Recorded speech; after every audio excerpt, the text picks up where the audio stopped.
We're inviting Sean to his very first Substack Live. You've been on Substack, what, 3 weeks now? Something like that. I think so. Yeah. Yeah. The time since the surge started, time is like in an accordion. Like, I can't tell how long things are anymore.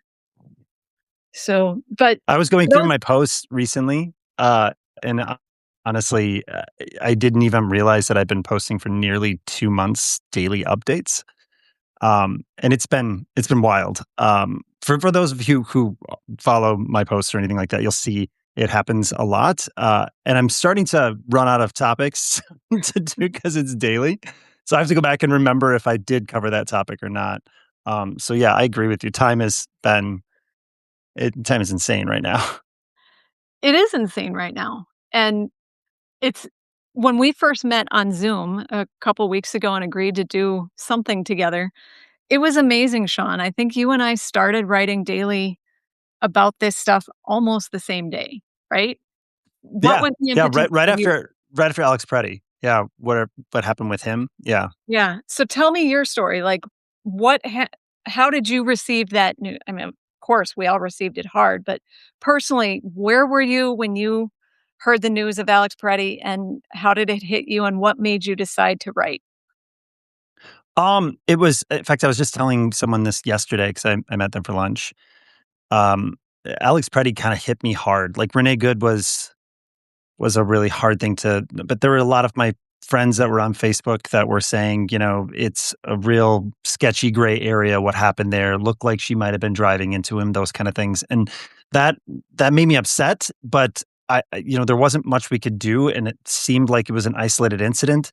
And I was hoping that there was an investigation that was coming from it, even though we heard there wasn't any investigation that came eventually. But when Alex Pretti happened, it hit me pretty profoundly. Not because I knew Alex or anything like that, even though my neighbor actually works at the VA and knew of him.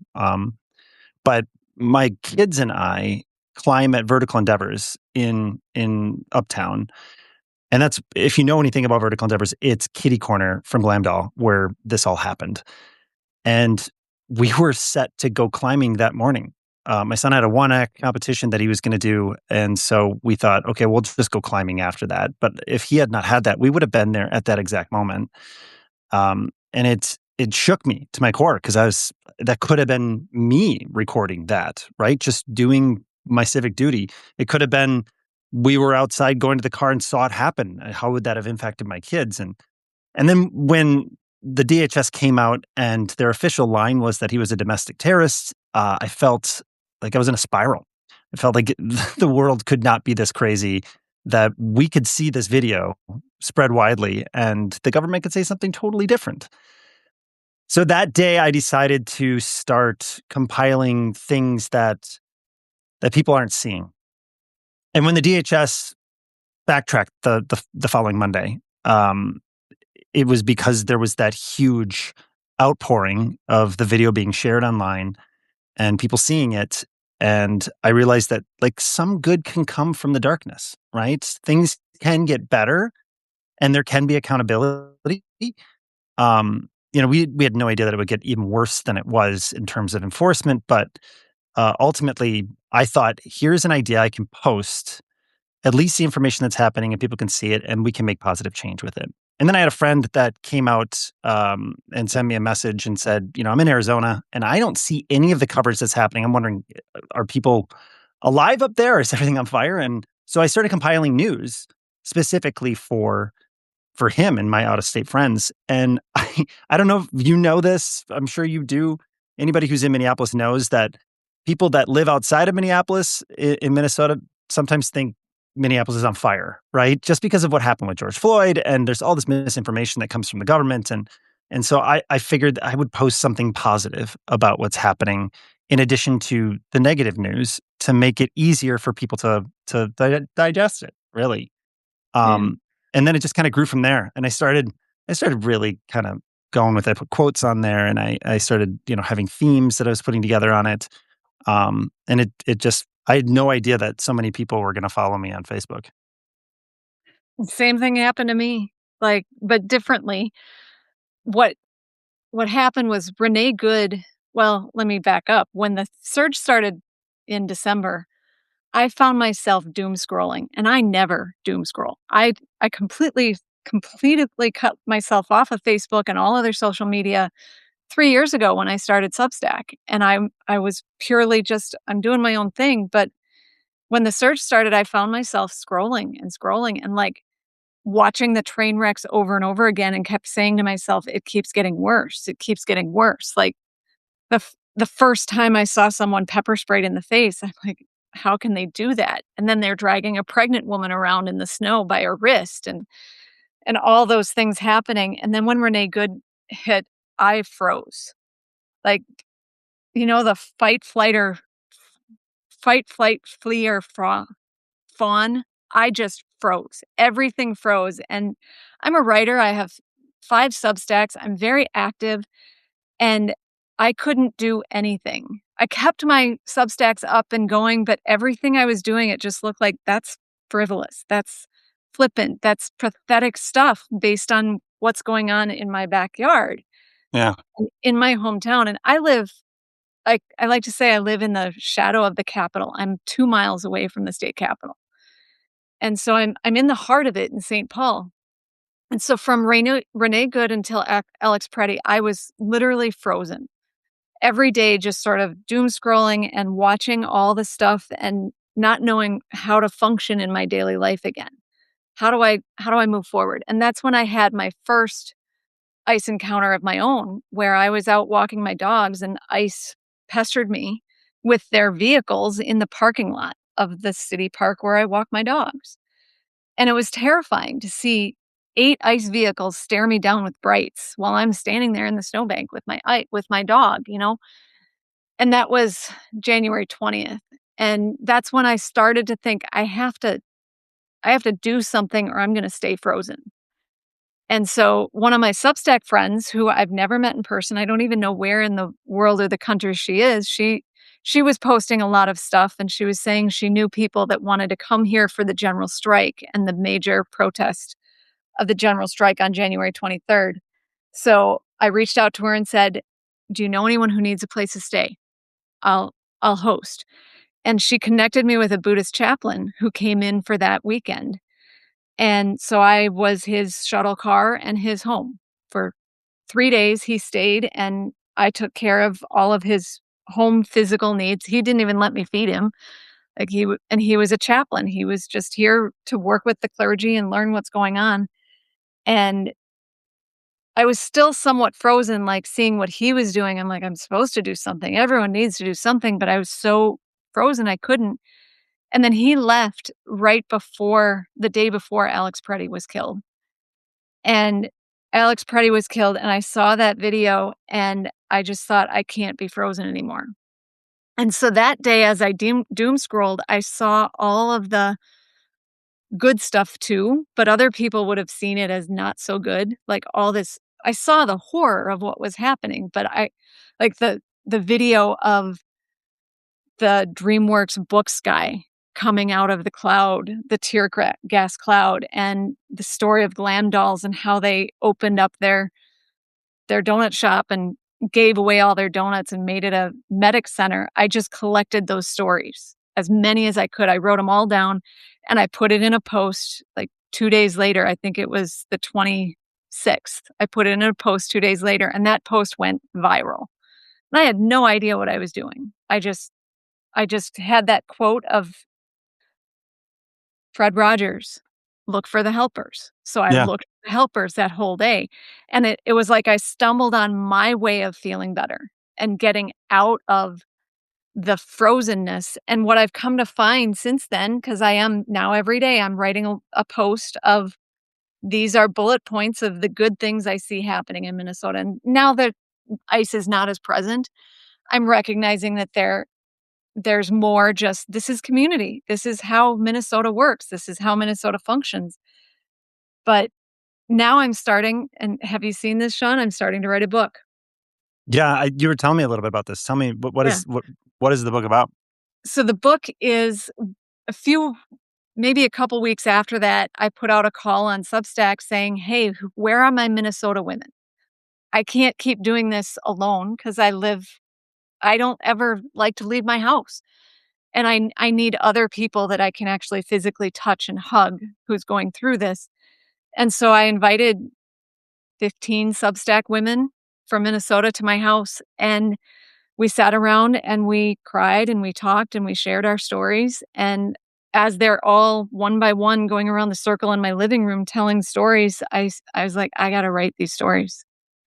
This is too important. Like every woman has their stories of how they're serving this resistance, this force, and every single one of them had the same story I did. Was something hit, I was frozen, and I had to act to get out of that frozen state, and we were literally frozen in Minnesota. It was 40 degrees below 0 that weekend. Yeah, I We remember. were all frozen, and we had to physically move, act, do something to get out of it, and every single woman had their story of something happened that made them have to act, have to do something. Some of them were early in January last year, some of them were Alex Pretti was the s the impetus.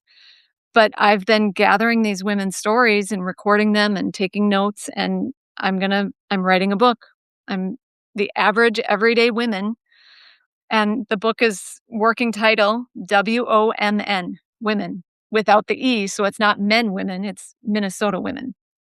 I love it. I love it, and honestly, I think I was most surprised about that. I don't know, maybe if surprised is the right word. I think I was most proud of the response that people had in Minnesota, right? I knew that we were always kind of a more progressive state, and we try to protect our own and everything, but Minnesotans really showed up with shared values that I didn't think that people had anymore. I didn't think it was a common thing that people could come together and protect their neighbors like they did. The protests, the whistling, the civic observing, the constitutional observer network that was trained. It was 30,000 people. It blew me away, at least from a perspective of somebody who kind of grew up in you know a rural area where nobody really talked to each other, and we really didn't know our neighbors all that well because we had acreage between us. To kind of see this happen blew me away. And I live in Delano, right? So I'm not right on the action, right? I'm about 15 minutes outside of Wayzata, right? So I drive into Minneapolis all the time with my kids, and we go we go downtown and we go to Red Rabbits and we go to, all the restaurants that are down there. We love to go out there and have a day excursion as family. And we always make jokes and comment with our friends. We're like, boy, Minneapolis is really just run down. It's on fire. It's not. It's beautiful. It's vibrant. But people have this idea out in these rural areas that it's just falling apart. Um, and so I don't know. I felt like it was an incredible way for our city here in Minneapolis and St. Paul as well to be shown as a collective unifying place that's beautiful and robust.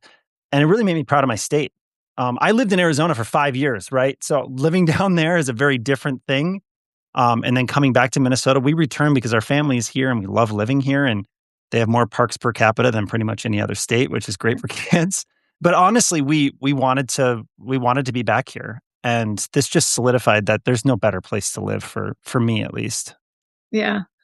I I lived in Wisconsin. I went to college in Wisconsin, and I lived there for a few years after college. And I came back to Minnesota and was here for 10 years, but I also for work, I traveled to teach yoga all over the country, and there was a time after my divorce where I didn't really have a home because I was traveling all over, and everyone kept asking me, where do you live?" And I'd say, "I live in my body." But the truth was I was asking myself every state of the union that I worked in, which was 48 of the states, I asked, "Do I wanna live here?" And every one of them, "No, I want Minnesota." I kept coming back to Minnesota, and this event, this moment in time has proved to me why. It's just so true how Minnesotans support each other. You know, I in all my travels, I broke down in a rental car in Florida once, and I called for support.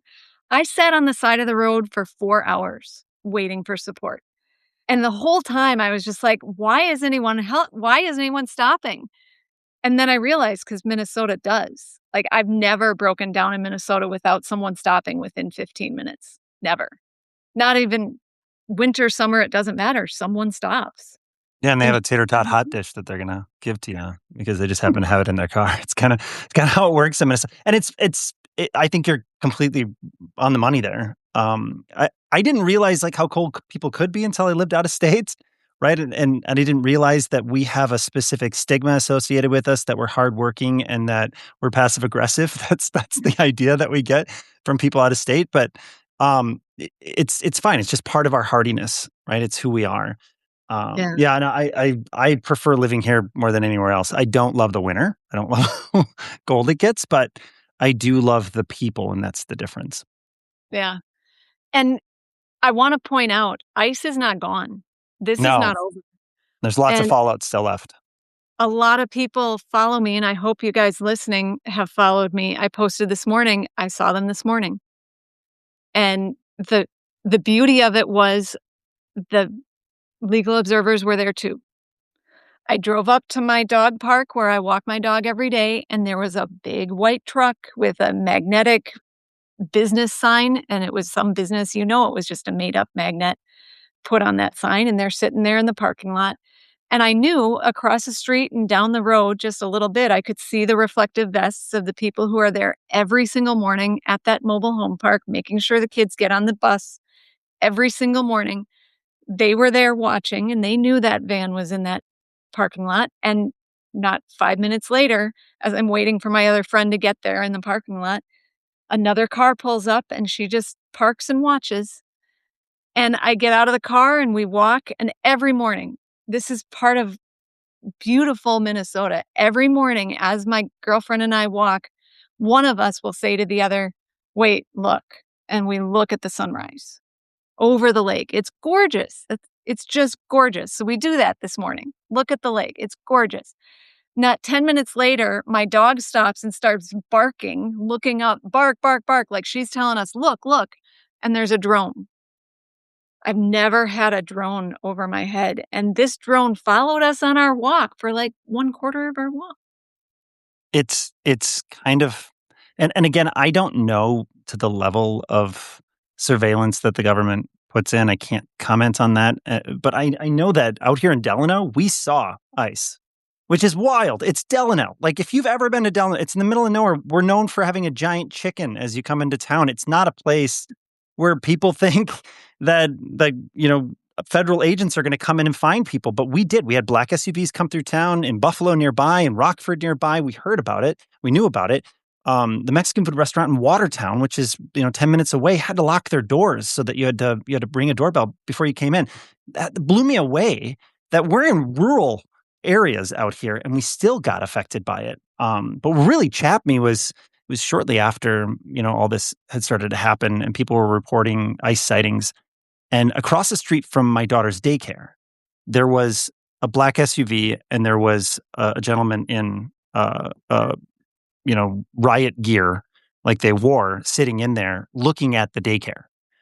And I reported it on Facebook. I let people know. And then before we knew it, that car had driven away. So I don't know if the information just spreads, if people know about it, but it feels like if we're not keeping our eyes open and we're not paying attention, which I'm glad people still are, but as the ice news goes down, they're going to think that everything's settled, and there's so much fallout left.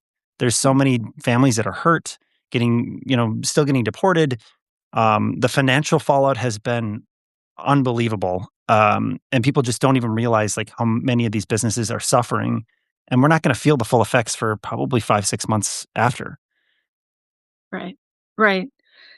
They give us the numbers. What is it, like 200 some million? 203 million. Yep.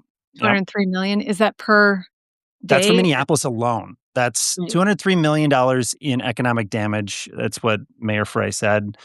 That ultimately is hit our folks so far. And I've reported on it a couple of times, but that's not the only impact, right? There's school attendance impacts where kids don't come to school because their parents are afraid to pick them up. And those students, when they don't go, if they miss more than 15 days, that school loses that financial funding. Mhm. And there are schools like Fridley and other places that have lost millions of dollars overall because there's just no students attending in those places. And you Right. think about how it's impacting their education as well. My wife's a teacher, and she said, and she teaches, in a more affluent area, and she said, I still have kids that are still aren't coming to school, right? And I just think about, like, how is this making anything better, Yeah. right? I mean, is this making us richer? Is this making us more successful? Is this making us closer? Is this making us a better country? I don't think so. I didn't see any, heavy duty criminals being rounded up. And how much time are we wasting on, somebody who's living a quiet life, working at a restaurant out in a rural area versus somebody who's a real criminal, which we should be pursuing? I Right. just don't, for me, ethically, it just seems wrong. Um, and like, I don't think that I can do much to change things. I am, unlike you, I'm not an actual writer. Like, I am a salesman, right? That's what I do for my day job. And I don't write very often. Even though people seem to really enjoy what I write. It's just been an outlet for me to take what I did in college and, help educate people. But ultimately, my goal is just to make sure that people are aware and they stay aware, and they don't, look away. Mhm.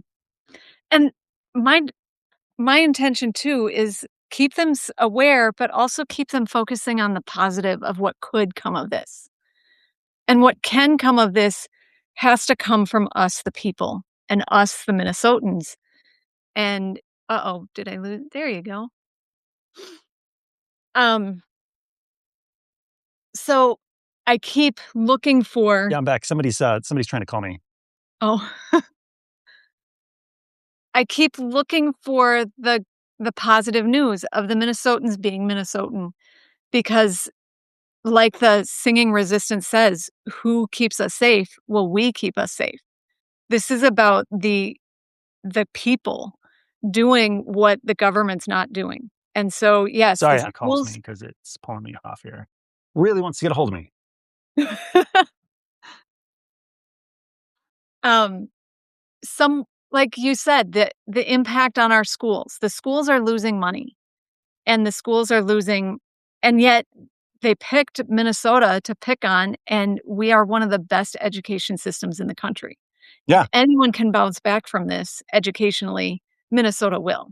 And if I know Minnesotan teachers, because I was one, your wife is one, Minnesotan teachers will not let their kids fall behind. Not the no child left behind of days of yore, but I see these Minnesota teachers are really the forefront of this whole resistance. Like the teachers saw very early on what was happening and they jumped into action. And the teachers are the ones they have their full-time job teaching. And now on top of that, they've become full-time mutual aid supporters. And on top of that, they're fundraising and they're making sure that their kids are fed and they're making sure their kids are still getting their rent paid. And then on top of that, they're becoming the influencers who are keeping people informed. So yeah. they're working 3 full-time jobs through all of this. And there's some sort of and the women I'm interviewing is an example of this. There's some sort of internal source of fuel or energy that these women and these teachers and these people have. Like, when I met you and you said, "I get up at 3 in the morning every day to write this." And I've you're changed that since then because I oh, couldn't maintain that. I kept falling asleep at 7:30 every night, and my daughter was absolutely not having that. So I had to switch that up. So I started doing the post late at night now. the point is, though, you have a reservoir of fuel that you can't stop doing it any more than I can stop writing my lists every morning. It There was a time when I was on Substack asking myself, "How do I write a note every day?" And now I've got 5 or 6 because I can't stop. It's just so forceful in me. And I think the same thing of these teachers and of these nurses and of these social workers and everyone who's doing the mutual aid. Like those people standing at the mobile home park across from where I walk every day, they have full-time jobs and they're giving 2 to 4 hours a day to make sure these kids are getting to school okay. And it's working. And that's what people don't hear is it's working. Like these people stand there and ICE will drive right by and give them a snazzy thumbs up like, "Yeah, I see you." and they get menaced and they get harassed, but they're not getting taken. Or ICE will actually stop and try to talk to them and try to get by, and they'll end up walking away because these people are calm and they're gentle and "We're just here making sure kids are getting on the school bus okay." Well, it's like Vermont. Like, did you see, like, what Minnesota inspired in Vermont? Like, the videos that are over there, people in Vermont were not messing around. They basically pushed ICE directly out as a group, right? They were a little more aggressive than we were.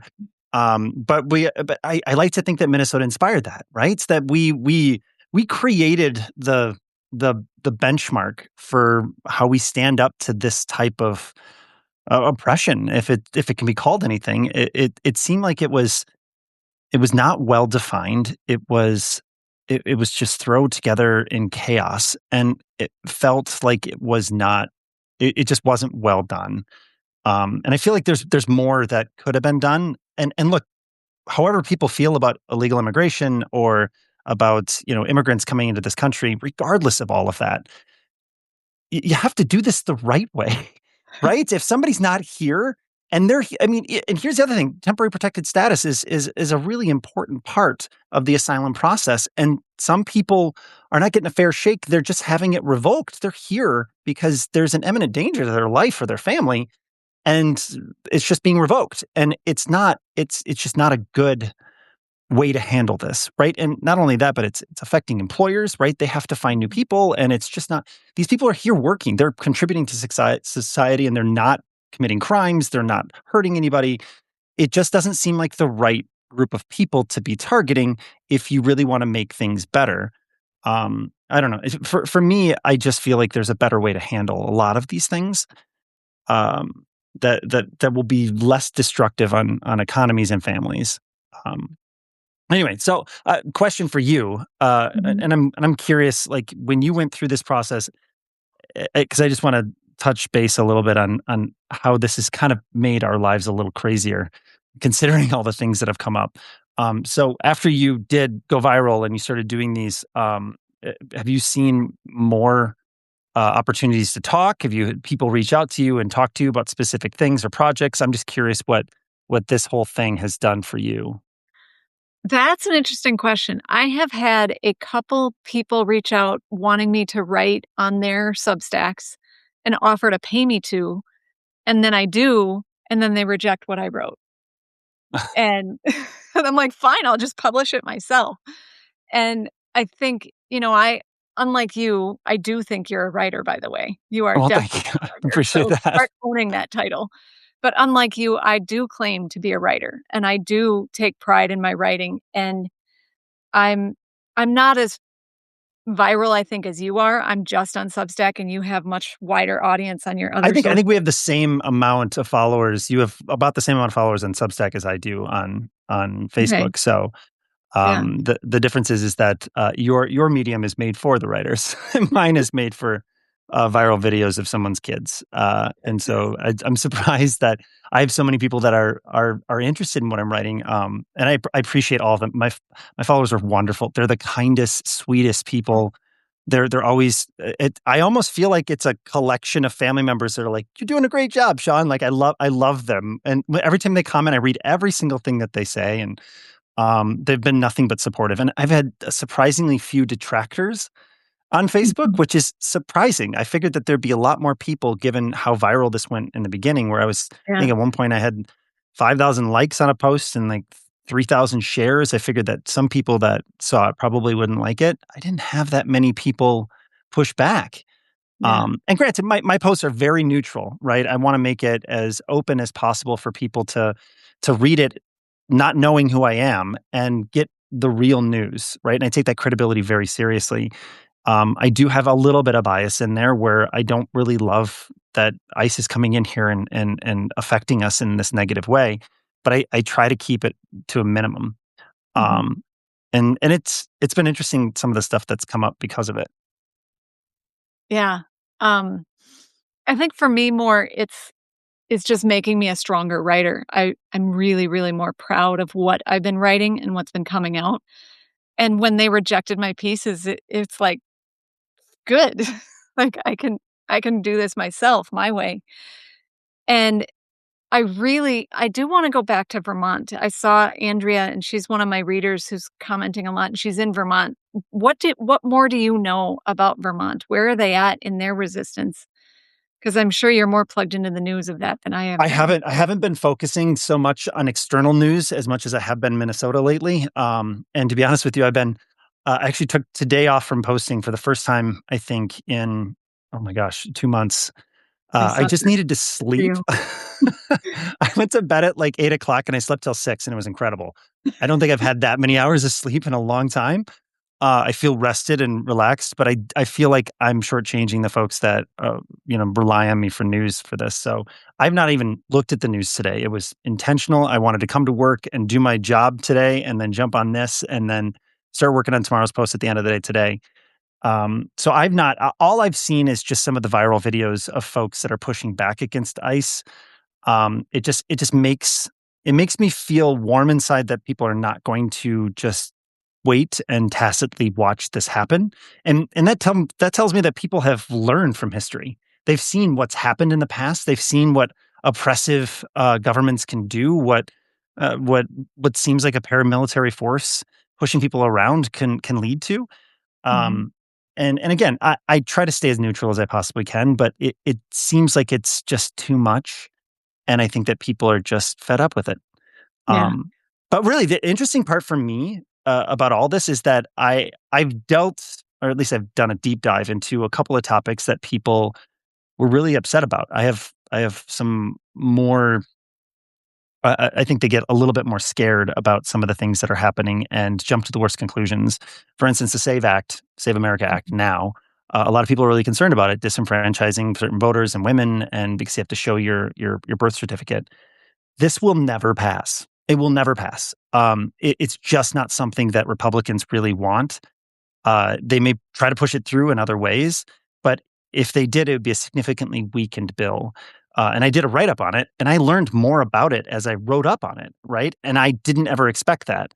It really was Doug Chapin, who is running against Tom Emmer in my district, that talked to me about it. And he's like, it's not something Thune's going to bring to the floor. And if they did a debate on it, nobody on that side they'd have to nuke the filibuster. They'd never even bring that nuke option to the floor. So it's just not something that's going to happen.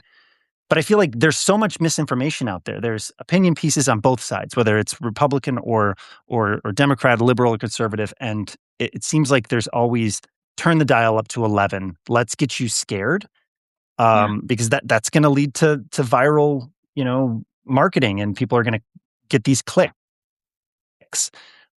Because there's nothing that sells better than sex than rage, and that's something that people want. They want that vitriol, they want that outrage, so that they can share, right? And so I feel like kind of setting the thought level back to let's be reasonable about this. Let's make sure we understand the details. Has been kind of the aspect I've been taking. I don't know if some people want me to be more opinionated on things. I don't know if publicly I would want to do that as much. Just You are. because I do have I have a day job, and I would like to maintain that. And so I try to stay a little bit more on the fact side of things. Well, and I also think it's very Minnesotan of you to be more factual, more Yeah. thoughtful, and more I'm realizing that about us as a culture. We are more reasonable, we're more rational. We balance our budget every year. We put money into our children and our education system, and we have the best healthcare system in the country. Like, there's a reason we have such a great place to live, even though it's winter. Everything else about Minnesota is fucking phenomenal. And I think it's everything has to die once a year.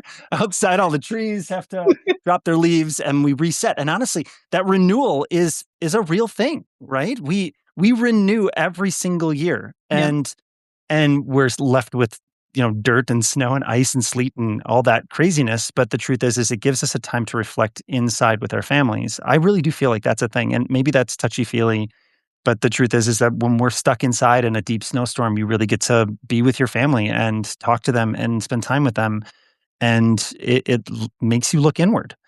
So I completely agree. Completely agree.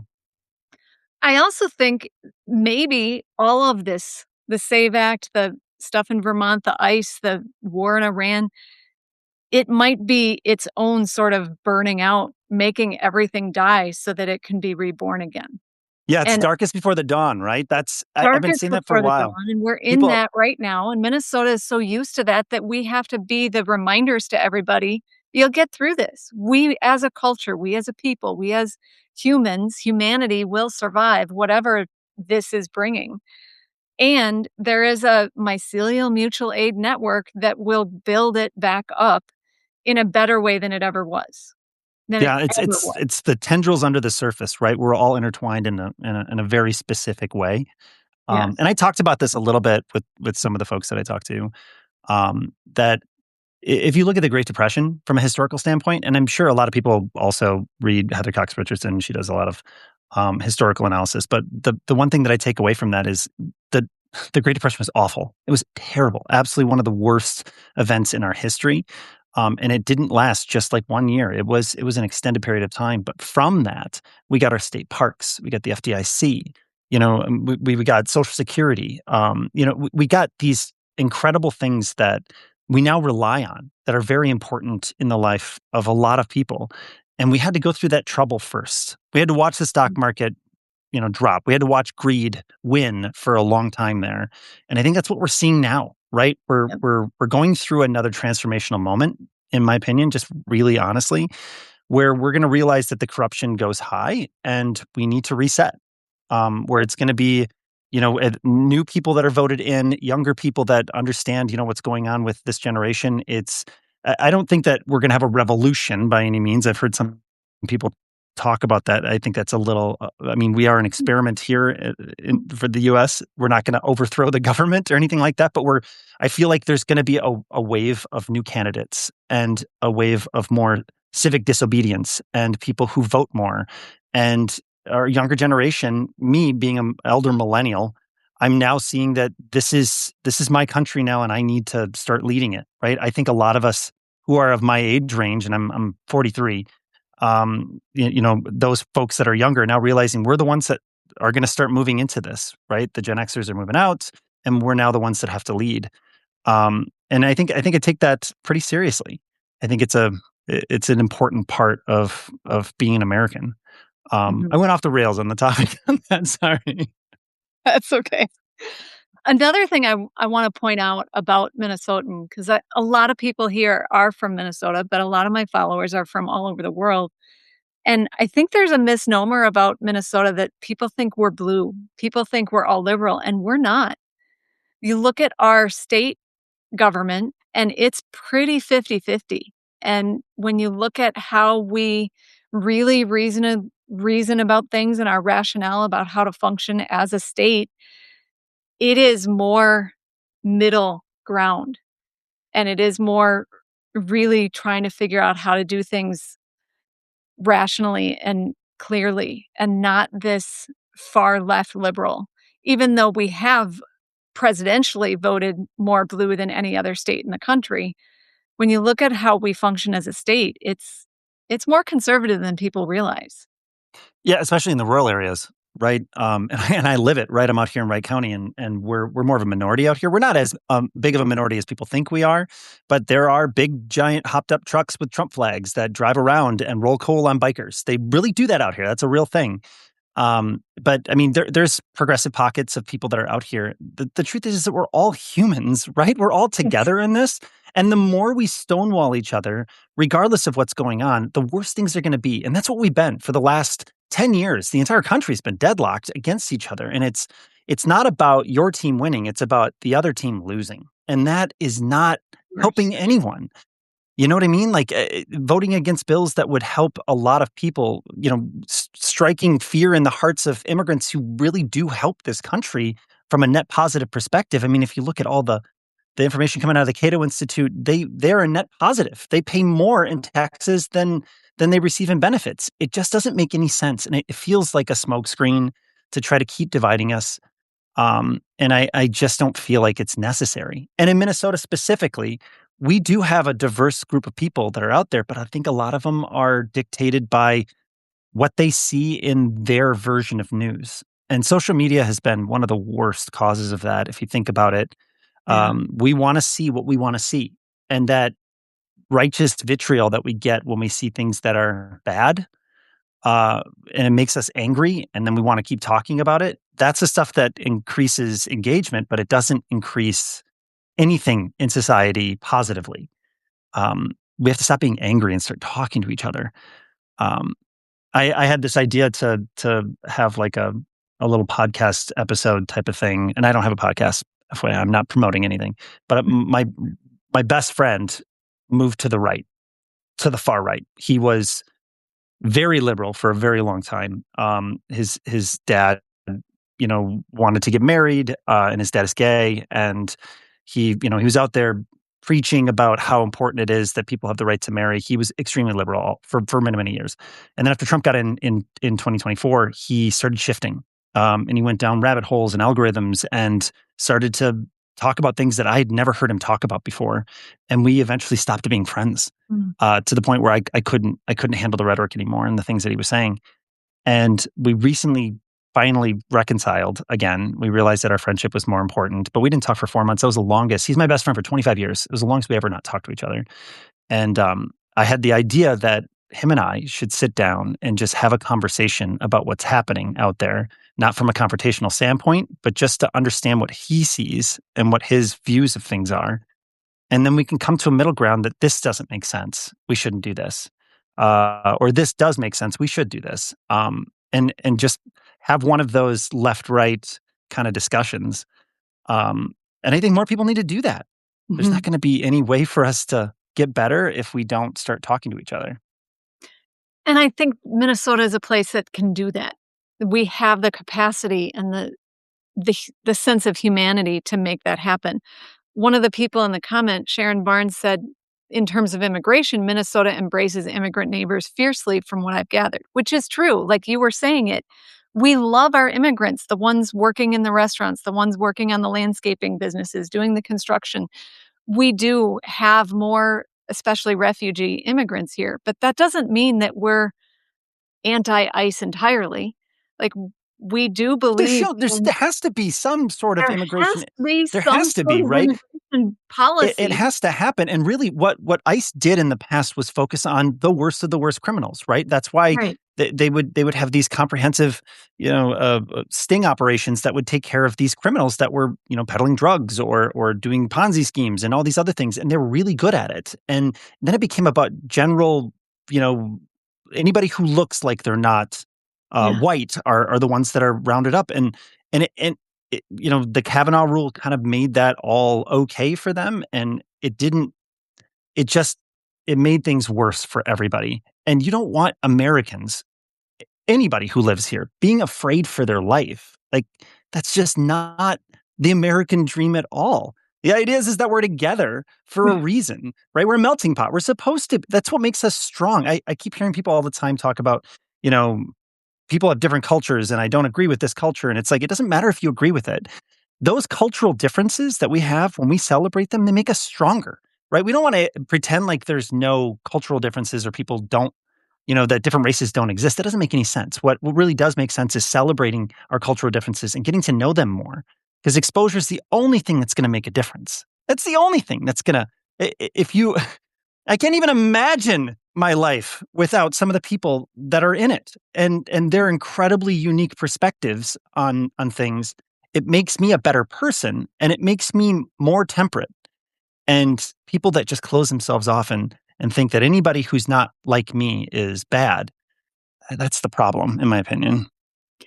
And what's happened here is, especially within the metro cities, in the Twin Cities metro area, every single human has been impacted by someone who has been directly impacted by ICE. I may not have had my own experiences, but I have a family member who is Native American who is refusing to leave her home alone ever And she's through all Native this. American. How do you get much more American than I that? Like know. she was here first. I My I don't cousin get was it. an adopted Native. Her dad was Native and my mom's sister, and she's scared to leave her house. She cut her hair off to make herself look less Native. Like, every person I know, every person in the Midwest, in the Twin Cities area that I have spoken to has heard of someone they care about being dramatically impacted by this, or it's impacted us ourselves. Like, and you keep talking. I love how you keep bringing up rage and how the only thing that sells better than Then sex is sex is a rage. rage. Yeah. But what's different about sex and rage is that out of rage always comes love. The energy, and that's what I'm seeing, and that's why I changed my publication to call it Fierce Love, is because all of this rage is forcing people to express their love in the most fierce ways, and it is so profound. It is I so think you're right. I feel like when you have a toddler that freaks out and is angry, afterwards they cry and then they go back to normal. And we all have that emotion that comes from rage, and we feel better after we're angry, or we feel better after a cry. They're all attached to the same, four chemicals that are produced in our brain. And I feel like the only thing that does sell better than, I mean, it doesn't sell better, but anything that sells, there's sex, there's rage, and then there's love and hope. And I feel like the news has drifted away more to rage because it's easier for people to go, "Did you hear about that?" Because people don't talk about the world's largest cookie. They don't like when they have one of those puff pieces, they don't talk about that really. It's really nice to know and it makes you feel good. But if we could overwhelm with more positive news, or at least balance it with the yeah, negatives. I don't want to jump on the news every night and hear about two people that got shot. I don't want to hear about that. I want to hear, if you have to tell me about that, tell me about it, but give me something positive on the opposite end. And I feel like that balance is crucial. So I agree with you. I think that love is something that people are going to want more of because, frankly, everybody's just exhausted. I mean, aren't you? yeah. Like, I'm exhausted about hearing about this. I wanna go back to the time when I could take my kids to French Park and they can climb the ropes over there, right? And Mhm. not have to worry about, people being afraid, or people who live out here in Delano being afraid because they're of a different race, right? And they're still afraid. Or green card holders, being worried about, whether or not they're gonna be here to raise their kids. It's not something that needs to happen. And I Right. don't like that it's happening in my country. And I think why you and I, we hit the right timing, we hit the right subject right as Alex Pretti died. We went viral, but the reason we went viral is because we balanced the rage with the love. Yeah. The first post we both came out with was, "This shitty thing happened, and here's how the people in Minnesota are showing up for it." Yeah. And I think that's what the world needs more than anything is, yes, this crappy stuff is happening out in the world. It's horrible, and people are showing up for it. And yes, we're exhausted, but yet we're still finding some reservoir of energy to keep going, just as Minnesotans do when it's 20 below 0 out and we know we've got 3 more months of it. Yeah. And honestly, and that's okay, right? We know that the spring is even better because we had a hard winter. Yes. Um, I mean, I think I put a post out that talked about the sugar maple. The Yeah. colder the winter is, the more it pushes sugar out into the sap, and it's the sweetest sap, right? And I feel like that's how we are, right? We have a hard winter, and then we have really good summers, right? Filled with mosquitoes, but there's summers. I have not written about mosquitoes yet, but they're coming. I'm definitely gonna write about that.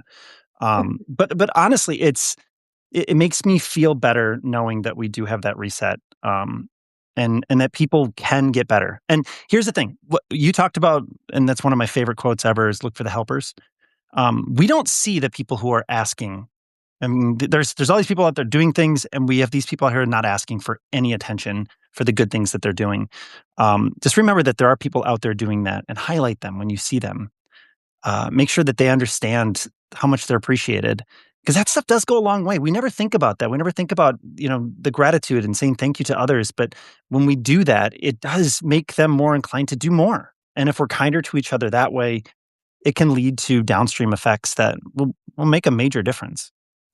I think that's why I read my comments every single day because all those comments of people saying, "Please do this, Terry. Keep it up. You're a hero, Terry." I know. I I love these people. They're That's the so good. fuel. That's why I'm not too exhausted. That's Yeah, why I that's why I keep keep getting up. doing it. Coming up with a post every day and analogies and stuff is really hard, right? And I'm really tapping into whatever I have up here that's creative, and I have not really used it since college. I was an English major, then I wanted to go to law school, so that's about the maximum amount of creativity that I got into. And that kind of stuff pushes me. And when people say I read your posts every day, and it helps me stay, in what's happening in Minnesota and with what ICE is doing, and I just think I can't let them down. I have to make sure that they have that, and I have to give them a good read so that they feel good after they're done reading it. I also really like being able to read new quotes. That like every day I come up with at least something new and read about somebody new that's a accomplished author or civil rights Mhm. activist or voting rights activist. Like I find out about all these new people, and I love learning more. Eventually, my brain is going to pop. I have too much stuff up top. Anyway, sorry, didn't mean to go I don't off know if topic that's there. how the brain works, but I hear you, and I totally agree, like, those of you out there who are saying, "What can I do?" Well, keep telling us to keep doing what we're doing, Yeah, 'cause and honestly, we there's and nothing better for Minnesotans me. are so humble, we're not gonna ask for the love, but we need it, and so, Yeah, yes, for everyone else, we're asking for you to keep giving the love to Minnesota, 'cause it's what we're how we live, and it's and we'll amazing. and we'll we'll give you a comment like, "Oh, okay, thanks. That was really nice." But in reality, we really did love that. Like, and that's kind of how we are. I think that's part of that passive aggressive nature, right? We're just like, "No, okay, thanks. Yeah, it's fine. Don't make a big deal out of it." It's kind of like Or that we'll that throw the gruff grandpa compliment kind of. back like a boomerang. "Well, you're the reason I do this," you know? Yeah, yeah. And honestly, I think we as Minnesotans sometimes have difficulty taking compliments. Like Yeah. we're like, okay, it really is not much. And I do this all the time. People are like, I've had people come up and tell me, they're like, I really, really love your posts and it's really great. And I go, I'm not really doing much. I'm just summing up the news, right? And it's true. That's really what I'm doing. And I don't feel like I'm doing enough, right? I feel like this is just something that I'm doing and I'm not doing enough. But if it helps people, that's all that matters. The enoughness is one of the biggest themes I'm getting from all these women is they will list off a zillion things that they do every day, and then they say, "It's not enough." Because we feel like we have to fix the problem, and we can't. As one Yep. person, we can't fix the problem. You can't fix winter. You can't stop the 20 below 0, but we can support each other through it, and that's Yeah. what we're doing. And we don't have to fight against everything. Let's just pick something that we can do and do a little bit better each day. That's really all we can do. I mean, you can't we just want to overhaul everything all at once. But when your car is like not running well, you go and replace that one part. You don't buy a whole brand new car. Some people do. I mean, if they got the money to do that, but like most of the time you take it in and get repaired and it's a car that it's reliable and you stick with it. And that's really what we should be doing. We should be just trying to do a little bit better each day. And we can if we rely on each other, but I think we're afraid to ask sometimes, what can I do? Like for instance, the Substack that we have here, people are supporting both of us on Substack, and I understand that. Like with you donated much of your Substack that you had coming in, and I mean, I think that that's beautiful. I think it's amazing. Like people are here supporting you. Here's an opportunity for you to also give back as you do it. So it's a win-win for everybody. You get to write, you get supported, people get to enjoy your content, and then other people get to they get to, food shelves and other places, they really get to benefit from that money. I just think that's beautiful. I think it's one of the coolest things that you do. That's that's what's happening here. And I'll give you a couple more examples, and we're coming up on our time, but as I'm doing all these interviews, um, I heard a story about maybe you saw this as one of my notes, a 86-year-old guy in Trader Joe's. "I'm an 86-year-old guy, what am I gonna do?" Mhm. Well, he used to be a kindergarten teacher or a preschool teacher, and he has all these G-rated jokes. So he made up a list of G-rated jokes, and he'd walk through Trader Joe's and ask people, "Can I give you a G-rated joke?" And he'd tell them a G-rated joke, and then he'd hand them their piece of paper. Well, this woman encountered this guy, goes home and reads his piece of paper and laughs at all the jokes, turns it over, and there's all these resources and all these examples of here's what you can do to counter what's happening with us here in Minnesota. And call your senator, and here's a script you can read. And call this other senator, and here's another script you can read. He's making a difference by going shopping and telling jokes, you I know? love that. I love that. I mean, that's really what it should be about, right? I mean, uh, everybody's really good at something, and they may not realize that they're good at something. I wasn't writing for people 2 months ago. I didn't think anybody Well, was then you're interested in what I was passionate about and do it. I didn't think that anybody was interested in what I had to say, and then suddenly they are. And it's I don't know. I feel like there's potential that's in a lot of people that's not tapped, right? Yeah, That's an incredible like thing to feel that when you're like, hey, maybe I'm good at something and I can do it for people, and it makes them feel good or it helps others. And really, that's my impetus in this whole thing is I just want to help people stay informed. yes. It's not about money or anything else with me. What I like is that I can help people and that they enjoy it. And when they stop enjoying it, that's when I stop, right? If they say, I don't need you anymore, or there's no more ice information, or your news is terrible, or your analogies are getting pretty stale, that's when I'm going to pack it up. But until then, I'm going to try to do what I can to help people as much as possible. Yeah. Well, thank you, Sean. This has been really a joy to talk to you, and we had 59 people at the end here watching us. How this Thanks, works guys. for you on Substack, this being your first live, when we finish this in a little bit, couple hours or something, Substack will put this video into your drafts. Oh, And so you cool. can publish this whole video as a post. And so anyone who didn't get to see it here live can go to one of our publications and watch it in replay form.